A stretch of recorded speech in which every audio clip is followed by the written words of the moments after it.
Nagita Slavina ternyata hanya mengasuh bayi Lily, belum adopsi. Nagita Slavina ternyata belum resmi mengadopsi bayi perempuan bernama Lily. Istri Raffi Ahmad itu diketahui hanya mengasuh bayi perempuan tersebut. Hal tersebut diungkap oleh asisten Raffi dan Nagita, Mary Ahmad. Diketahui, pasangan selebritis Raffi Ahmad dan Nagita Slavina belakangan dikabarkan telah mengadopsi bayi perempuan bernama Lily. Hal tersebut ramai jadi perbincangan publik setelah adanya postingan di Instagram pribadi mereka, @raffinagita1717. Diketahui, Raffi mengunggah foto Nagita Slavina yang tengah menggendong Lily.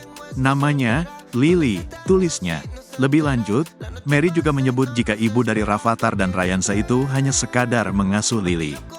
Namun untuk bagaimana ke depannya, Mary pun mengaku belum tahu apakah akan diadopsi atau tidak.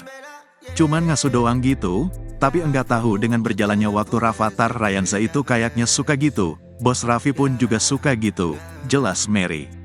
Terus aku sempat nanya juga ke Mbak Gigi, Mbak emang mau diadopsi itu? Jawabnya, nah kalau saya adopsi itu harus minta persetujuan semua anak-anak, nanti lihat aja, gitu, ungkap Mary. Dikatakan Mary, adik dari Nagita Slavina lah yang mulanya membawa bayi tersebut dari yayasan. Kalau enggak salah dari Mbak Caca nitip ke Mbak Gigi, entar dia diasuh Mbak Caca diasuh Mbak Gigi gitu, bergantian, kata Mary. Si baby Lily itu anteng banget, jadi enggak rungsing atau rewel, enggak nangis, enggak apa, anteng banget gitu, lanjutnya. Sebelumnya, pihak Raffi dan Nagita belum mau menceritakan secara lengkap terkait kehadiran bayi Lily tersebut.